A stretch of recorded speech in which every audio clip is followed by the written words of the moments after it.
Hello everyone and good evening. तर कसे आहात तुम्ही सगळे? आय होप तुम्ही सगळे मस्त असाल. तर आज मी आणि दीदी चाललो होतो गावाला आणि मम्मी आम्हाला सोडायला आली होती ठाणे वंदना स्टेशनला.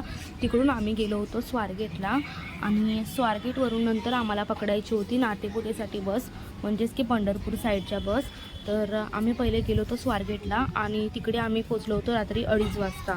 तर सकाळी 5 वाजता असते नातेपुतेला जाण्यासाठी बस, म्हणजे पंढरपूर साईडच्या गाड्या. तर तोपर्यंत आम्हाला तिथे बसावं लागलं होतं. 5 वाजता या काकांनी आम्हाला बसमध्ये बसवून दिलं. त्यानंतर आम्ही तिकडून पोचलो मग नातेपुतेला आणि अथर्व आणि ओमकार आम्हाला घ्यायला आले होते नातेपुतेच्या स्टँडवरती. मग त्यांनी आम्हाला तिकडनं सोडलं होतं घरी.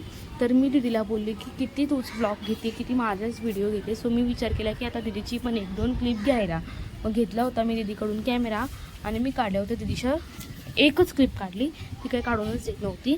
सो त्यानंतर आम्ही गेलो होतो घरी आणि नंतर आम्ही झालो फ्रेश आणि नंतर आम्हाला जायचं होतं कॉलेजला. ॲक्च्युली आमचं इथे गावाला येण्याचं रिझन फक्त कॉलेजच होतं. आणि ही बघा आमची म्याव कशी खेळते बघा माझ्यासोबत. तर हिच्यासोबत थोडंसं खेळल्यानंतर आम्ही केला होता नाश्ता आणि आजीने बनवले होते नाश्त्यामध्ये पोहे. मला पोहे खूप जास्त आवडतात आणि त्या उलट दीदीला पोहे आवडतच नाही, बट तिच्याकडे ऑप्शन नसल्यामुळे तिला पोहे खावे लागले. त्यानंतर आम्ही निघालो होतो कॉलेजला जाण्यासाठी. भेटूयात नेक्स्ट ब्लॉगमध्ये. ब्लॉग आवडला असेल तर लाईक आणि सबस्क्राईब करा. Thank you, bye.